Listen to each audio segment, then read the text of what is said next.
Да, это я. Нет, нет, я не сплю, говори. Ну, раз надо, говори. Да. Когда ты приедешь? А, в 5:30. Понятно. Что-нибудь случилось, Джек?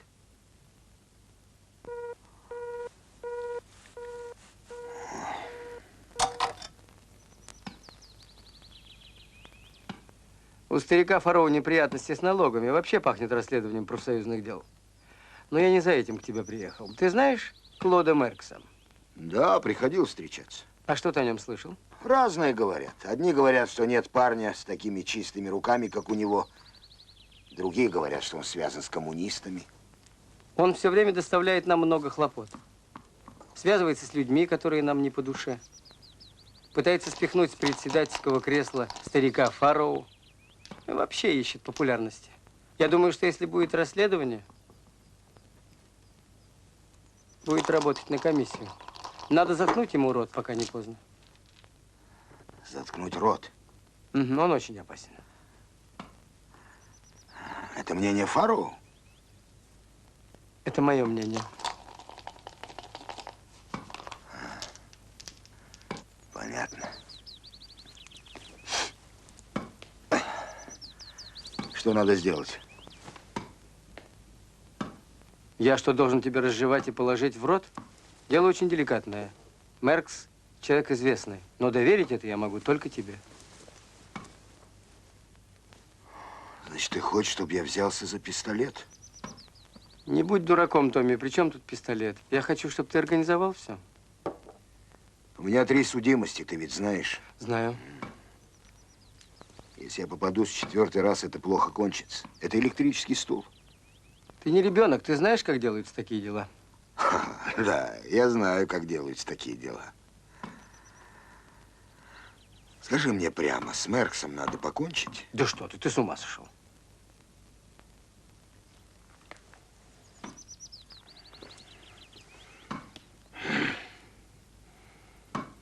Ну как ты подаешь?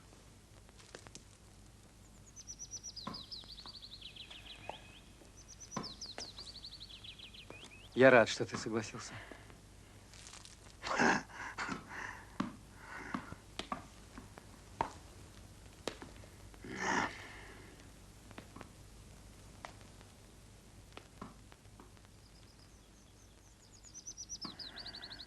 Давай пообедаем. Нет, не могу.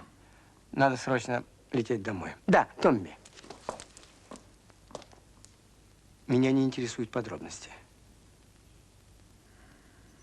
Хорошо. Ну вот.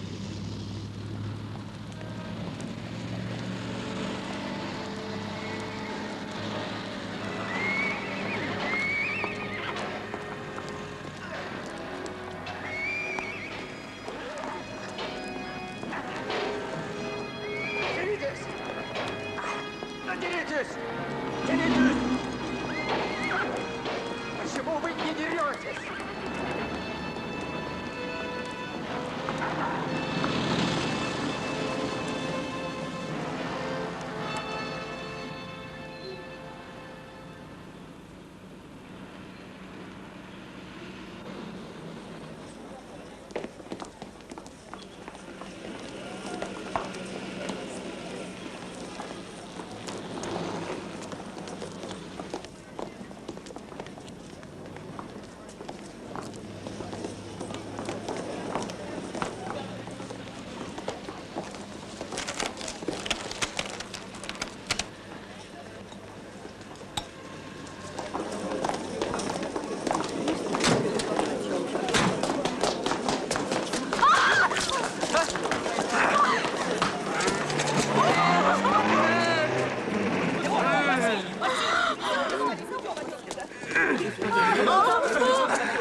Джек, это я, Фаричетти.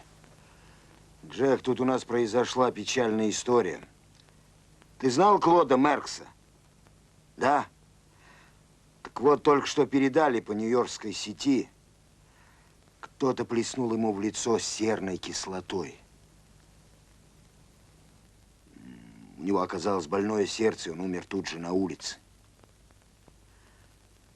Джек, я думаю, профсоюз должен взять на себя его похороны.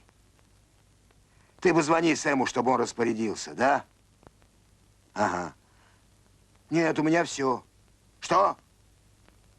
Спокойной ночи.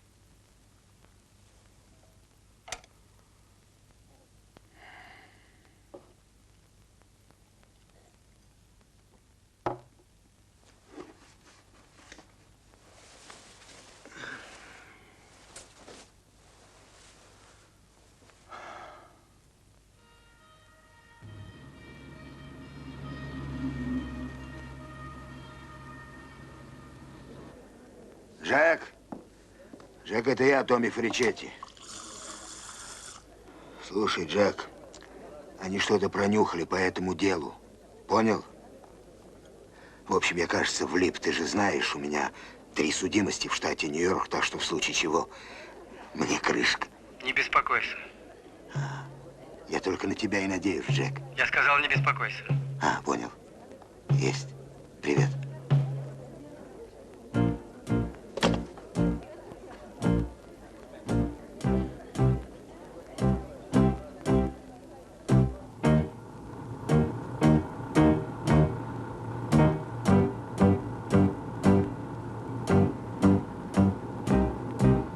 Раферти сказал, чтобы я не беспокоился. Но я не понимаю, почему он мне не звонит. Он же обещал. Он многим кое-что обещал и многим кое-что говорил. Он, наверное, и Боссуорту советовал не беспокоиться. Боссуорт! Боссуорт всегда был дерьмом. Пустое место и все. И Джек знал об этом, и мы все знали. Боссуорт был старым другом Раферти. Но это не помешало Джеку бросить его на съедение собакам. Но его заставили, понимаешь, его заставили. Ты же видел, как он сопротивлялся. Они давили, давили. А я думал, ты чуточку умнее, Томми.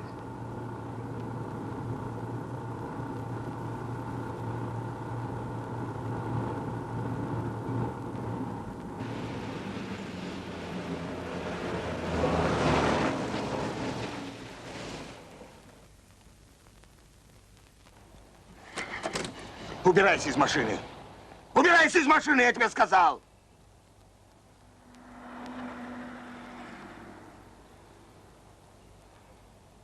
Что ты имеешь против Джека, умник? Я адвокат, Томми. Я у тебя на службе. И в твоих интересах, чтобы мой котелок варил исправно. А когда меня бьют в лицо, у меня из головы выскакивает даже таблица умножения. Ты меня понял, Томми?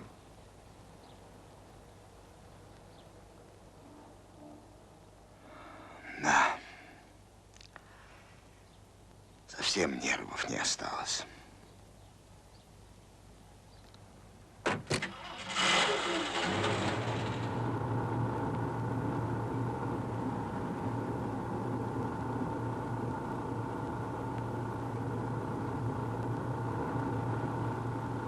Пора бы тебе перестать обманывать себя, Томми. Джек Раферти всегда был, есть и будет только за одного человека. Только ему он всегда будет верен.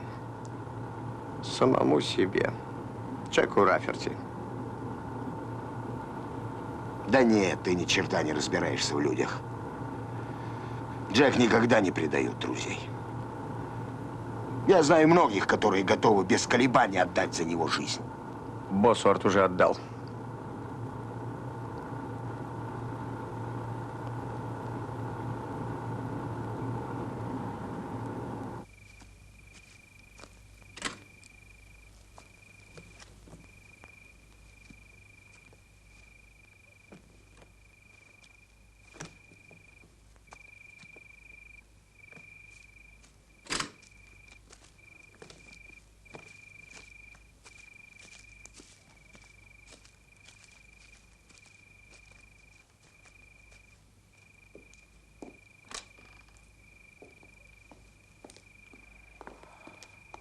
Вам здесь будет удобно, мистер Рейджер. Да. Хочу вам сказать, что автосервис, бар и контора совсем рядом. Будете ужинать? Фрэнсис, мы будем ужинать? Нет. Нет, спасибо. До свидания, мистер Рейджер. До свидания. Прошу.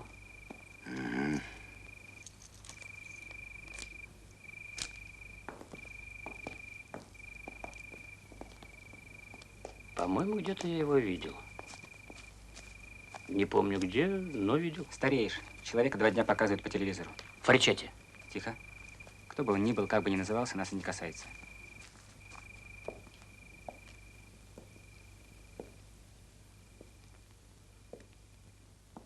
Не хотелось бы расстраивать тебя, но, по совести говоря, я неспокоен. Сейчас Джеку Раферти самому потребуется все его влияние, все связи, чтобы выйти сухим из воды. Еще 2 дня назад я был уверен, что все кончится благополучно. Но теперь, когда твой дружок вместо того, чтобы сослаться на 5-ю поправку и молчать, начал вдруг давать показания. Хорошо, а что изменилось? А то, что если Раферти не будет говорить правду, его обвинят в лжесвидетельстве, в отказе сотрудничать. А это для человека, который все-таки хочет стать президентом профсоюза, конец всему.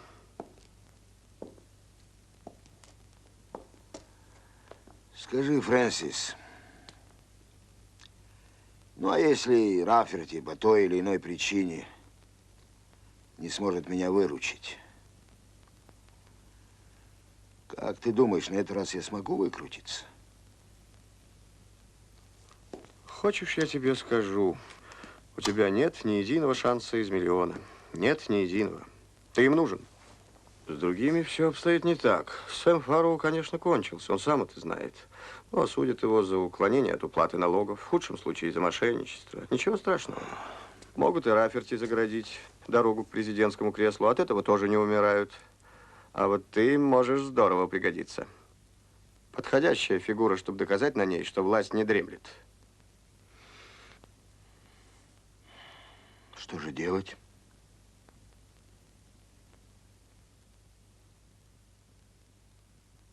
Посмотрим, что принесут ближайшие 2-3 дня. Послушаем, что еще скажет Джек. Но готовиться надо к худшему.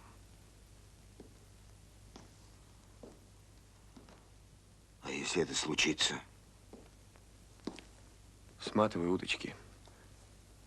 Беги из Америки. Убирайся в Мексику или обратно в Италию. Но беги. Беги. Мне 57. Это уже старость. У меня жена, дети, дом в Бруклине. Цветочный магазин, кое-какие акции. Куда я побегу? Куда? Уже поздно. Нет, я подожду, пока Джек мне скажет, что делать. Он мой друг. И мне наплевать, как он обошелся с другими, понимаешь? Мне наплевать. Меня никто не интересует. Ни Босфорд, ни даже Фарроу. Я думаю только о себе.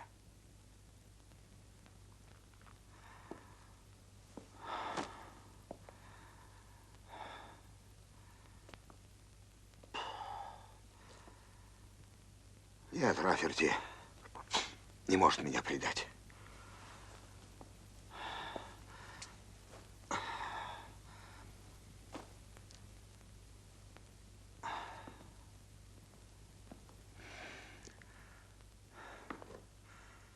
Он не имеет права меня предать.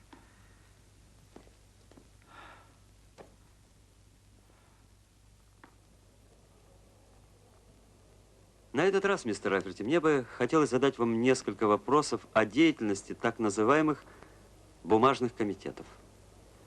Я говорю о комитетах, которые представляют собой несуществующее отделение Союза. Эти комитеты занимаются вымогательством денег у владельцев небольших предприятий или сбором взносов с членов, которые вовлечены в организацию помимо своей воли.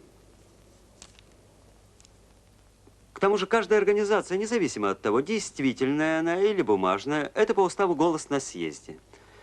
Сколько организаций, столько и голосов. Так вот, вы свидетельствовали, что ничего не знаете об этих комитетах.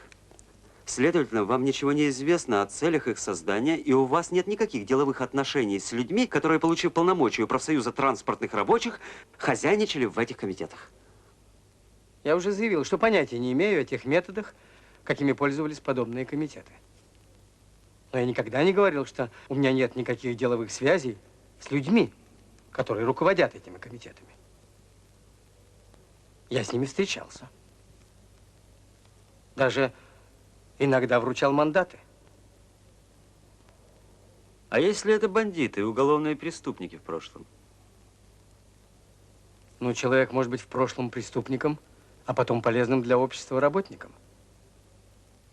Закон нашей страны гласит, что, отбыв срок наказания, человек расплатился с обществом за свое преступление. Я не могу позволить какому-нибудь жулику проникнуть в ряды рабочего движения, но я всегда готов дать бывшему преступнику возможность исправиться. Не сомневаюсь. Не сомневаюсь, мистер Раферти, что вы именно так и поступили. А теперь ответьте на вопрос. Мистер Фаричетти является секретарем комитета 1610 в Нью-Йорке?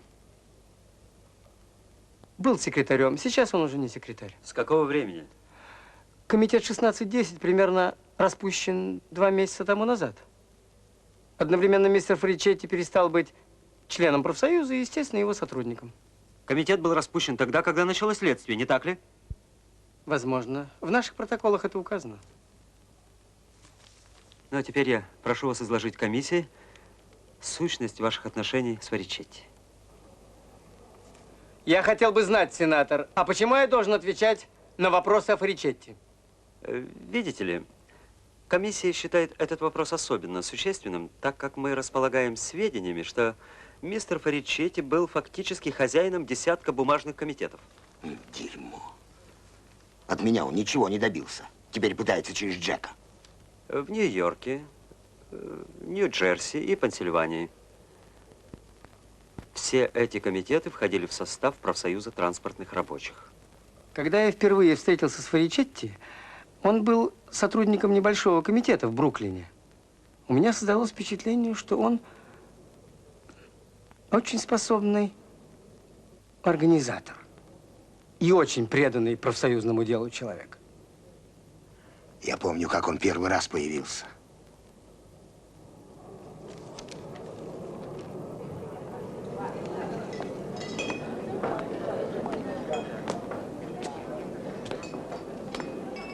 Томми, этот парень ищет тебя.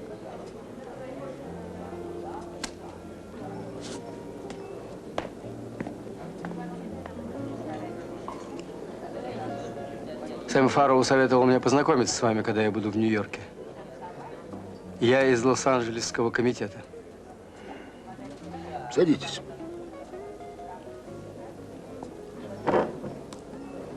Коротыш, принеси-ка нам пиво. Вы друг Фарроу? Некоторым образом.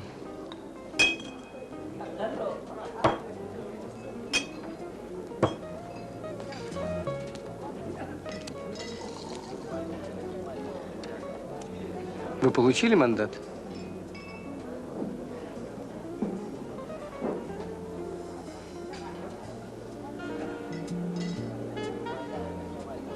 Да, получил.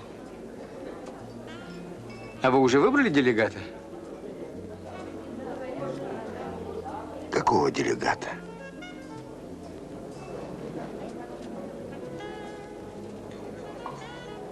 Ну, делегата. Значит, представителя. Поскольку вы самостоятельное отделение Союза, вы имеете право выбрать делегата на конференции профсоюза. Да, но нас очень мало, всего несколько человек. Ну и что? Ну, хорошо. А что будет делать этот наш делегат на конференции? Делегаты выбирают комитеты, региональные и союзные. О, таком случае можете считать делегатом меня.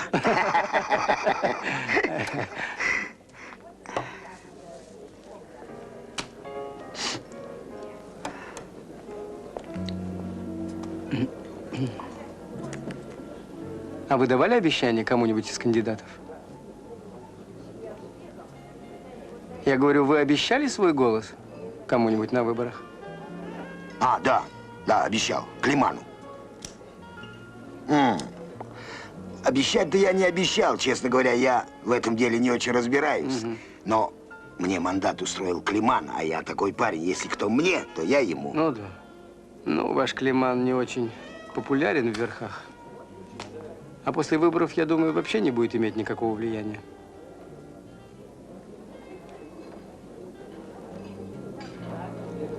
Вы так думаете или Фарроу? Нет. Так думает Фарроу. Я говорю от имени Сэма Фарроу.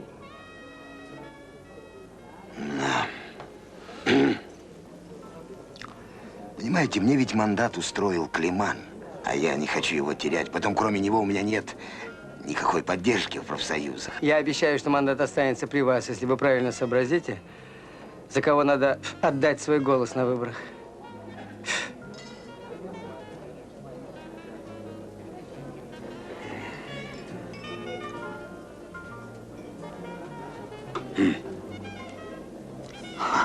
Но насчет сообразить вы можете не беспокоиться. Но подружились мы не сразу, года через 3. Я уже тогда заправлял несколькими организациями. Так что бизнес этот профсоюзный у меня пошел. Вот. Но я взорвался и попал в беду. Правда, на этот раз делом занималась не полиция, а профсоюзный комитет. Так вот, встречаю я председателя этого комитета Мелли. Он мне и говорит: Фаричетти, для нашего дела будет гораздо лучше, если среди нас не будет таких людей, как ты. Я постараюсь сделать все, чтобы от тебя избавиться. Представляешь, он мне пригрозил. Но я-то знал, что Мелли выступает против Сэма Фарроу. А? Так вот, я сразу позвонил Джеку в Лос-Анджелес. Но он отказался говорить со мной по телефону. Велел приехать. Вы, говорит, Фаричетти, не подходите профсоюзному движению. От вас идет гниение и распад и все прочее такое. Я его спрашиваю, что вам нужно от меня? Ты можешь потерять мандат. Ты думаешь, Мелли в силах это сделать? Да? Вполне.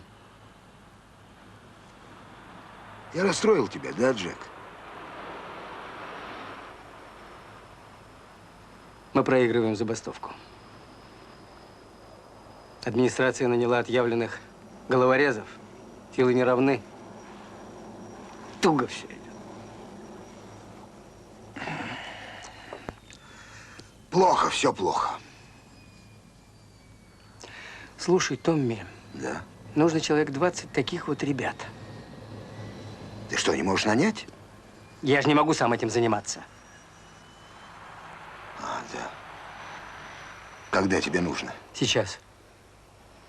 Ну, давай я поговорю со своими ребятами. Только им надо заплатить. Чем заплатить? Профсоюзными деньгами? Ну что ты, Джек, бесплатно никто не пойдет. Что сказал Мелли? Кто ты? Сказал. Сказал дерьмо. Он правильно сказал. Знаешь, Томми, я не знаю, чем ты там занимаешься в Нью-Йорке, да и знать, в общем, не хочу. Но ты все-таки иногда оглядывайся по сторонам. Да постой, погоди.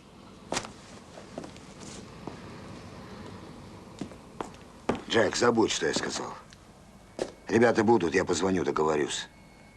А ты поговори с Фарроу, а? Джек, помоги мне. Ты не сердишься на меня?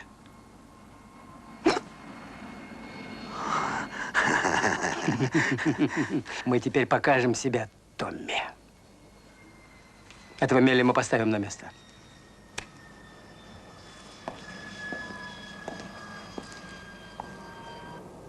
Я знаком с Фаричетти много лет. Я слышал, что вот тут говорили свидетели, дававшие показания уважаемой комиссии. Они называли его гангстером. вымогателем, сводником, всеми бранными словами. Может быть, это и правда. А может, и нет.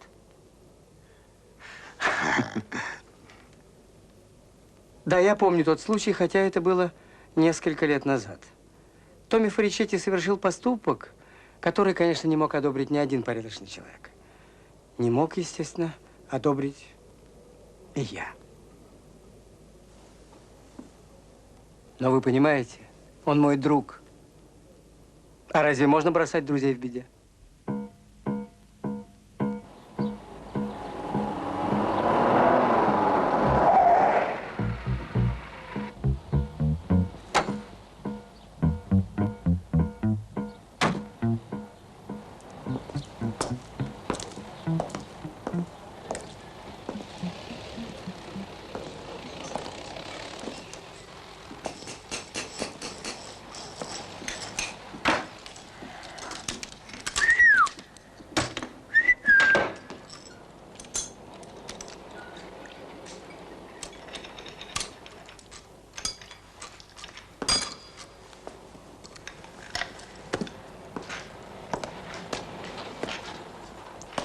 Привет.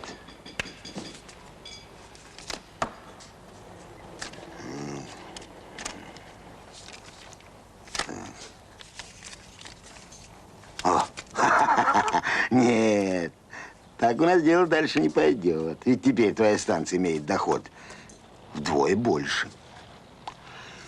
Так что эти бумажки можешь повесить у себя в сортире на гвоздик. Сколько ты хочешь, Томми? 150 в неделю. Это невозможно. Ну, хорошо. Скажи, у тебя были какие-нибудь неприятности с рабочими с тех пор, как я первый раз появился здесь? Томми, я плачу тебе исправно, как договорились. Но то, что ты требуешь...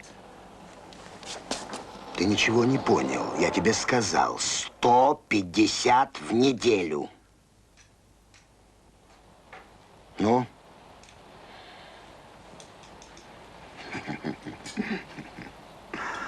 Ну, ничего. Я подожду, пока ты приползешь ко мне на брюхе.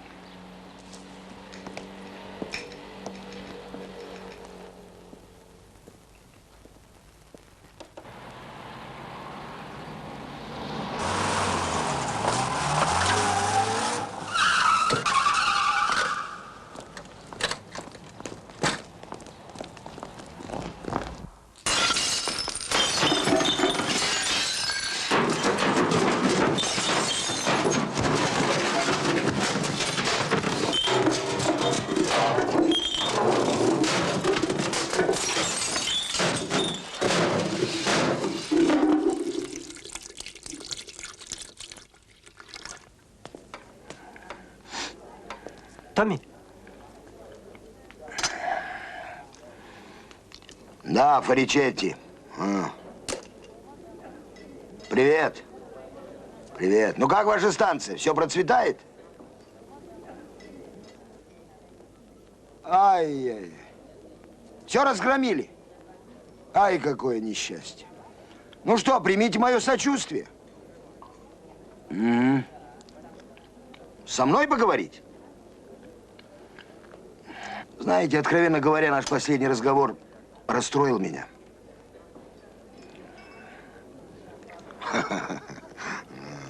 Ну ладно, приезжайте, я буду здесь. На.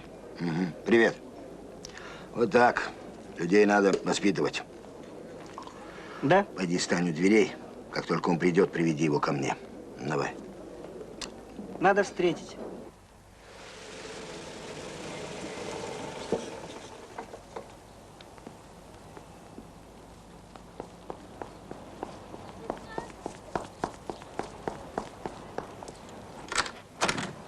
Фаричетти ждет вас.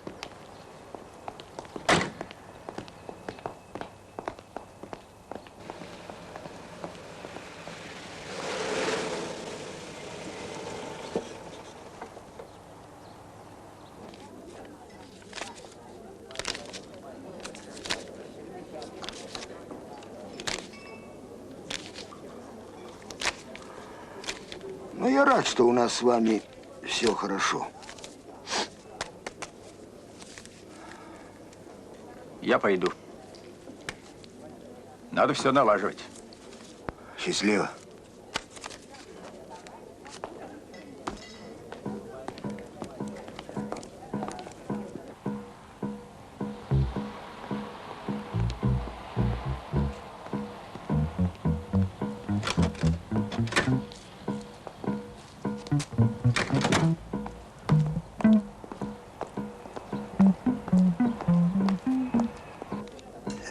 Добрый день. Ты нас знаешь, и мы тебя знаем, Фаричетти. Я надеюсь, все обойдется без шума. Зачем и насколько я вам понадобился, инспектор? Думаю, года на 3. От тебя требуется немного. Выложи все доллары из своего бумажника, а мы сравним их номера с номерами по нашему списку. Должно быть всего 15 банкнотов по 10 долларов.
Томми! Томми! О! Джек! Джек! Я знал, что ты меня не забудешь, Джек! Молодец! Джек! Куда ты, Джек? Куда ты? Джек!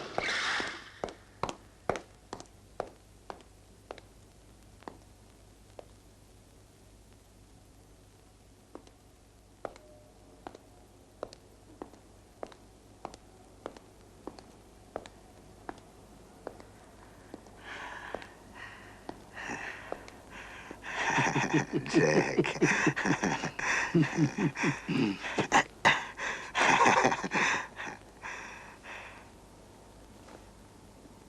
Ты сделал большую глупость, Томми. Но сделанного не воротишь. 3 года день в день. Ничего не осталось. Ни денег, ни дела. Мои ребята тоже, наверное, разбежались. Ладно, давай лучше будем думать о будущем. Знаешь, комитетом 1610 теперь заправляет человек по имени Торнтон. Работник он слабый, но за его плечами до поры до времени можно продержаться. Торнтон не будет знать, что ты наш. Влезешь, будешь поначалу просто сотрудником, а потом мало-помалу приберешься к рукам. Понял? Понял. Потом сделаем тебя секретарем комитета. Но чтобы никаких глупостей, Томми. Нет.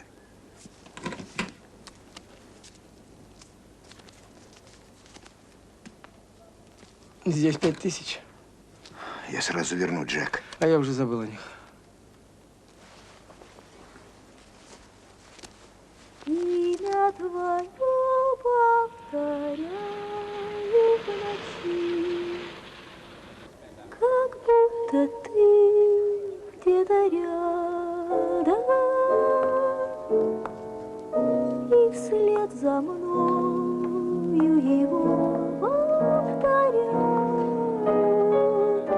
деревья старого сада. Моя любовь теперь в чужой стороне, твоя любовь не вернется ко мне. Имя твое повторяю в ночи.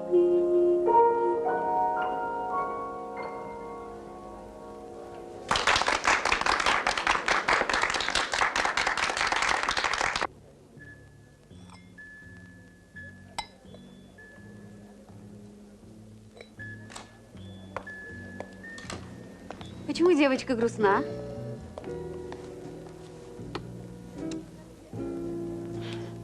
Мне бы твою мордашку. К моим ножкам прибавить твою мордашку. Цены б мне не было.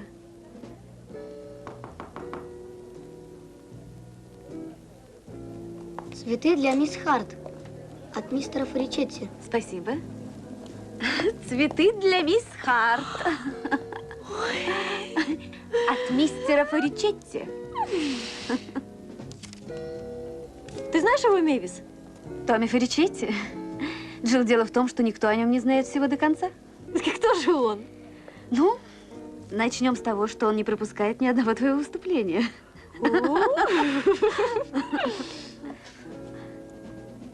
Говорят, он всадил кучу денег в наше заведение. Не знаю, половина или четверть, но большая доля его.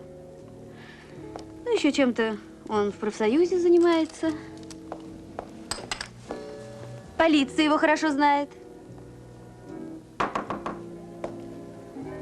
Добрый день. О, Томми! Привет, Томми. Здравствуй, маленькая бандитка. Прости, Томми, у меня выход. Да-да. Да, это меня зовут Томми Фаричетти. Спасибо за цветы. Пожалуйста. Ну, у меня очень много недостатков, мисс Харт. Неудобно говорить о себе, но каждый вам скажет, что Томми Фаричетти никогда в жизни не обидел ни одной девушки. Что он не насильник, не сводник, не торгует наркотиками. Еще вам скажут, что у Томми Фаричетти водятся кое-какие деньжата, и что он не жадюга. Вы что, уходите? А вы что, здесь остаетесь? Я хотел пригласить вас на ужин. Даже не знаю, как мне быть. О, мисс Харт, ну посмотрите на меня внимательно. Разве я не внушаю доверие? А?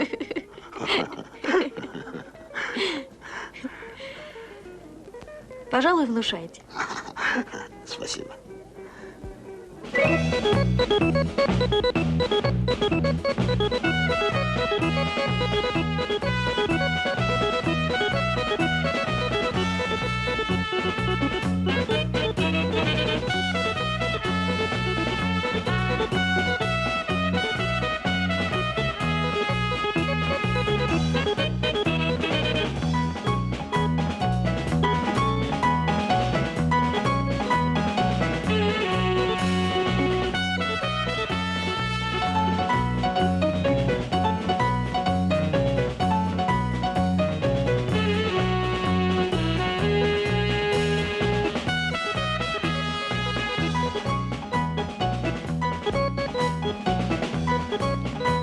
Нравлюсь, девочка? Конечно. Конечно, вы мне нравитесь. Мне нравится, что вы такой немолодой и вежливый. А вы знаете, я женат. Я так и думала. Если говорить честно, я ведь дед. Но у меня огромный дом в Бруклине, замечательная жена, куча детей. Мне очень нравится эта жизнь, я не хочу от нее уходить. Вот и хорошо. Очень важно, чтобы у нас сначала все было ясно. Честно говоря, я кое-что узнавал о тебе. Хорошая девочка. Скажи мне откровенно, у тебя есть постоянный парень?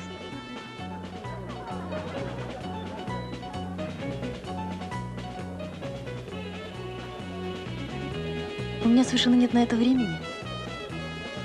Я хочу стать настоящей артисткой. Это значит очень много репетировать, работать. Я хочу добиться своего, понимаете? Прекрасно.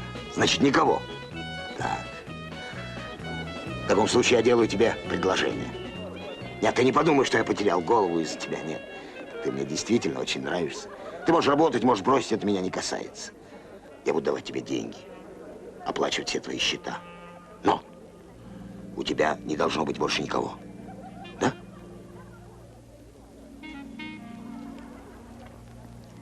Можно спросить? Да, конечно, можно.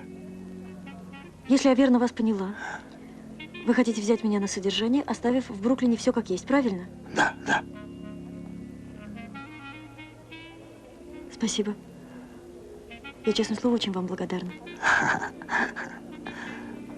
Из того, что вы мне рассказывали, я поняла, что продажные женщины вас не привлекают. Так? Нет, нет. Но если я позволю вам снять мне квартиру и оплачивать мои счета, значит, мне придется брать у вас деньги. Кто я буду тогда?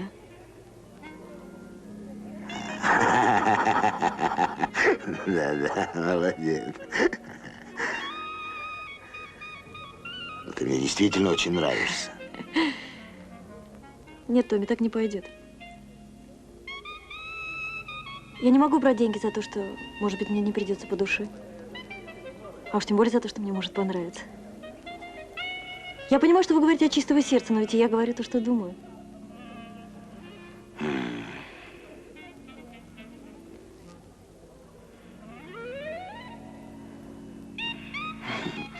Ну, ладно. Давай останемся друзьями. Вот теперь ты мне действительно нравишься. Почему вы смеетесь? Ты очень серьезный человечек.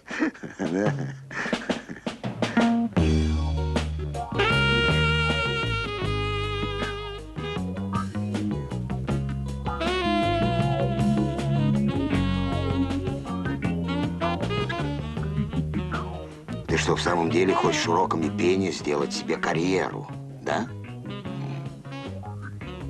Нет.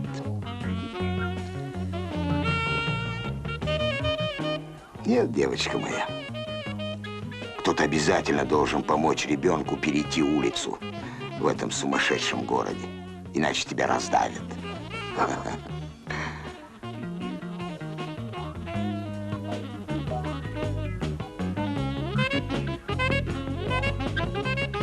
Мы же с тобой друзья. Да? Я беру тебя под свое крыло. И все будет очень хорошо. Но ты тоже должна мне кое в чем помочь. Что я могу для вас сделать? Видишь ли, я вращаюсь часто среди политиков, бизнесменов. Вот. И тебе придется иногда бывать рядом со мной. Поняла? Я буду очень гордиться этим. Идет такое дело? Такое дело идет.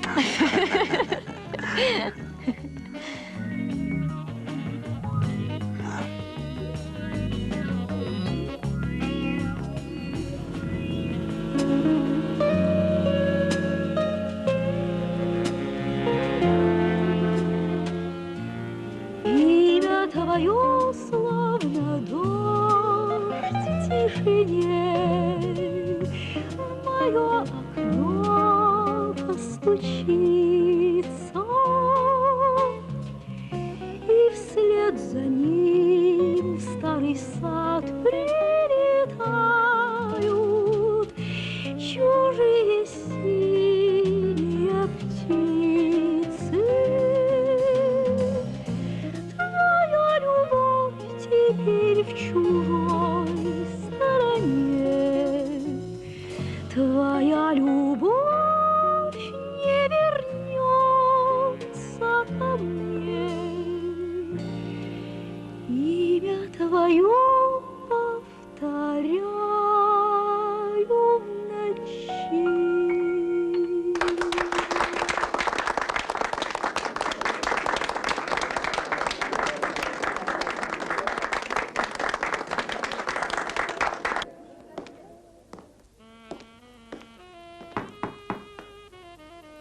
Привет. Как жизнь? Великолепно, Томми, просто великолепно. Я так благодарна вам. Я очень рад. Если б не вы, разве я могла бы работать здесь? Джилл, ты должна мне в одном деле помочь. Поможешь? Ну что за вопрос? Понимаешь, тут приехал парень с Запада. Ты ему жутко понравилась. А он мне очень нужен. Давай сегодня после концерта поужинаем где-нибудь. Извините. Угу. А потом посидим у тебя. Ладно? Ладно. Возьми кого-нибудь из девушек. Может, эту, Мэвис. Ну, ладно.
Потанцуем? Я не умею.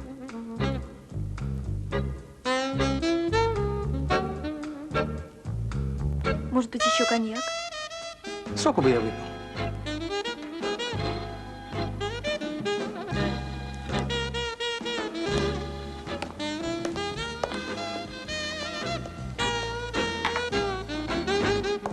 А он не очень-то разговорчивый.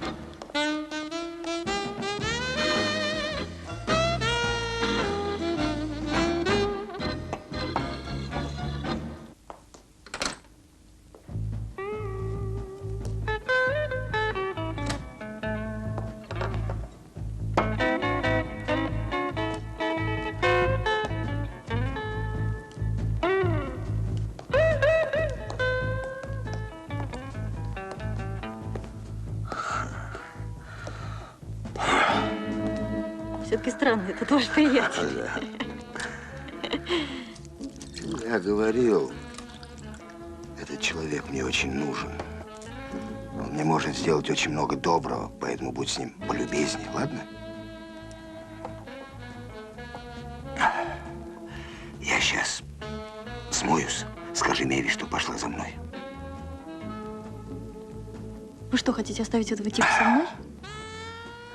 Джилл, я ведь не часто прошу тебя о чем-либо, правда? Я спрашиваю, правда? Правда. Ну, вот теперь тот самый момент, когда я прошу тебя помочь мне. А, Джилл? Тем более это тебе ничего не будет стоить. Мэвис, Джилл зовет тебя. Будь умницей.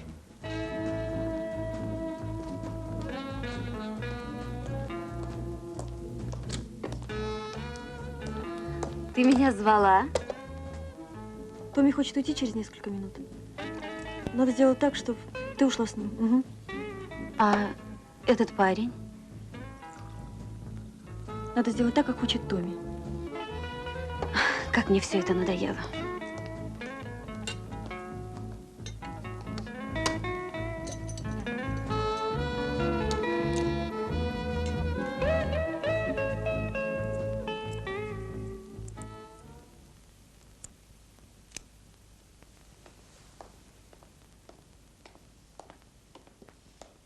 Ваш сок. Спасибо. Все уже ушли. Да. Как жалко. Угу. И вы знали об этом. Почему? Потому что принесли 2 бокала.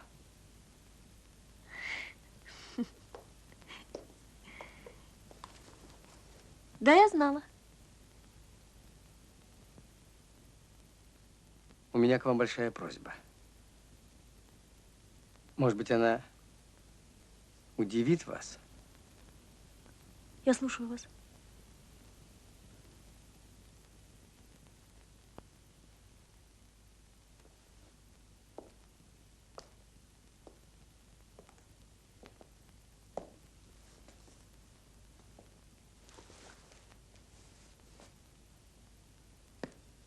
Расскажите о себе. Все с самого начала. Странно. Да, я, наверное, не имею права просить вас об этом, но клянусь вам, мне это необходимо.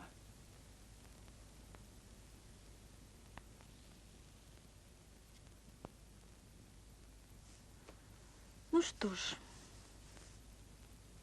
Родилась я здесь, в Нью-Йорке. Отец мой был уборщиком в том же доме, где мы жили. Он умер, когда я была еще совсем маленькой. Помню очень смутно его, почти всегда пьяным и каким-то несчастным. Потом мы с матерью жили у моего старшего брата.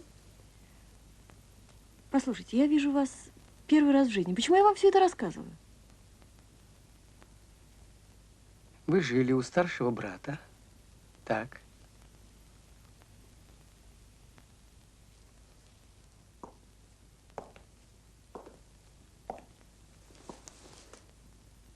Вы жили у старшего брата.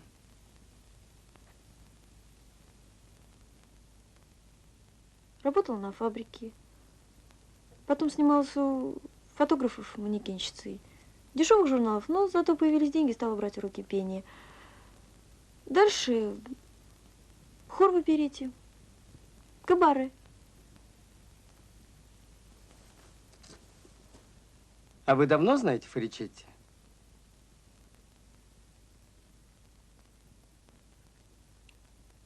Уже несколько лет. А почему вы спросили?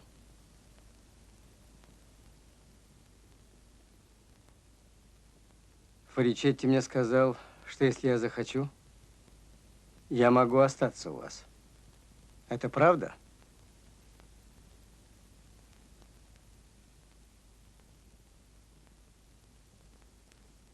Я боюсь вас огорчить.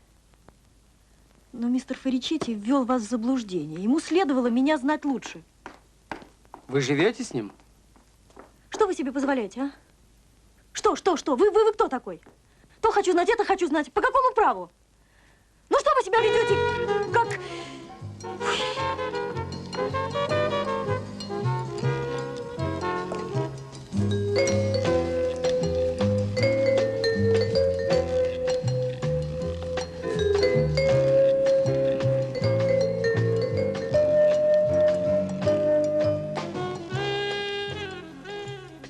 Спокойной ночи. У меня в 8:30 утра деловая встреча.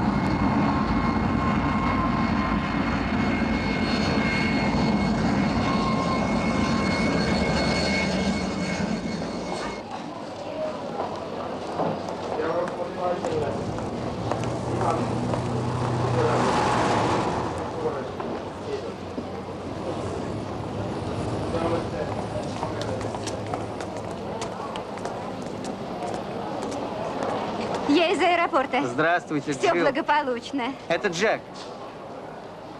Да, я вот опять прилетел и звоню вам. Из аэропорта. Спасибо, Джилл. То, что вы говорите, и вообще то, что я слышу ваш голос, это как подарок для меня, честное слово.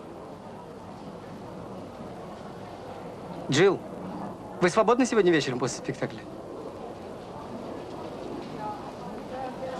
Спасибо, Джилл. Я буду.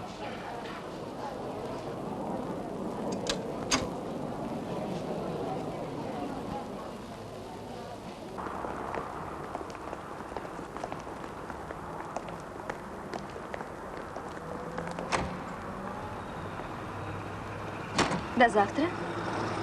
Счастливо.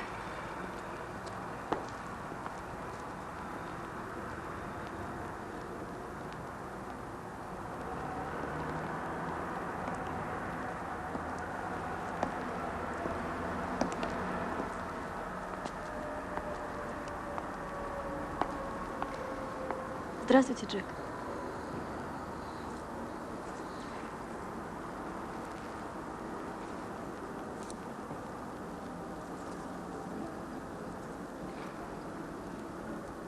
Ну что вы молчите?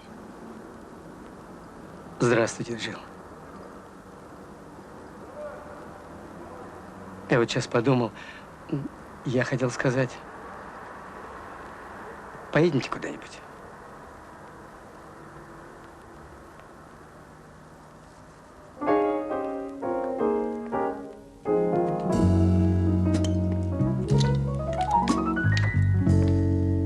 Понимаете, Джилл, я очень предан своей работе. Она захватывает меня целиком. Переговоры, совещания, деловые встречи. Очень часто обеды, ужины. Иногда черт знает в каких компаниях. Но все это ради дела. И вам не скучно? Я бы не сказал. Большая игра, Джилл. Я знаю, чего стоит главный приз. Ради этого ни минуты покоя. Все отдается этой сумасшедшей игре. И сегодняшний вечер?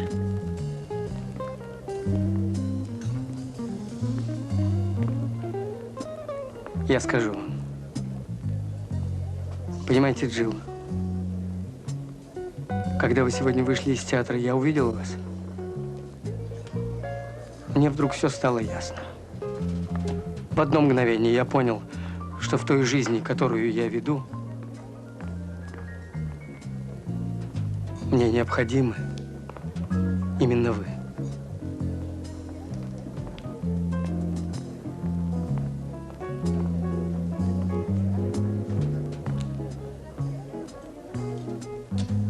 Я к этому не готова. А ведь если подумать, Рафферти не врал. Вокруг него все были или помощниками в его деле, или никем для него не были. Ну, а Джилл этого не скажешь. Не знаю. Может быть, к ней это в первую очередь и относится. Это я их свел. Правда, я не знал, что все так обернется. Но поначалу Джилл отшила его. Потом целый год, когда он приезжал в Нью-Йорк, посылал ей только цветы. Даже не верится. Так не похоже на Рафферти. Ты ее не знаешь, Фрэнсис. По правде говоря, я такой женщины не встречал в своей жизни. Объединенная комиссия продолжает расследование. Мистер Эймс, прошу вас. Мистер Рафферти, будьте любезны ответить, сколько лет вы знакомы с мисс Харт? Около 10 лет. Какого характера отношения были у вас с мисс Харт? У нас были деловые отношения. Яснее, прошу вас. Это были отношения главы учреждения и одной из служащих. До поступления в комитет профсоюза мисс Харт, по-моему, выступала в театре. Да, она пела в одном небольшом театре. Вам же это известно? Комиссии много известно, но тем не менее вам придется отвечать на вопросы. Вот один из них. Кто познакомил вас с мисс Харт? Не помню, это было давно. Не Томми Фаричетти?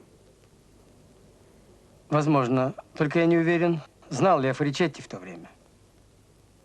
Мисс Харт познакомилась с Фаричетти до того, как встретилась с вами.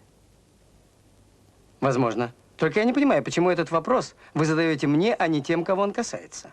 Фаричетти, мисс Харт. Вам хорошо известный свидетель, что воспользоваться вашей рекомендацией, обратиться за сведениями к мисс Харт и мистеру Фаричетти, непосредственно к ним, я не могу, поскольку они отказались дать показания. С вами же у нас иные отношения. Вы согласились отвечать на вопросы, а согласившись, Обязались, не так ли? Но я могу и обязан говорить лишь то, что знаю, помню, и то, что касается меня, а не других. Ну, хорошо. Оставим вопрос об отношениях мисс Харт с кем бы то ни было. Ответьте, вы познакомились с мисс Харт 10 лет тому назад. При каких обстоятельствах? Но я только не могу понять, какое это имеет значение для того, чем комиссия занимается. Свидетель, мы сами решаем, что необходимо для следствия, а что несущественно. Вы способны вспомнить, как познакомились с мисс Харт? Нет. Нет, сенатор. Не способен.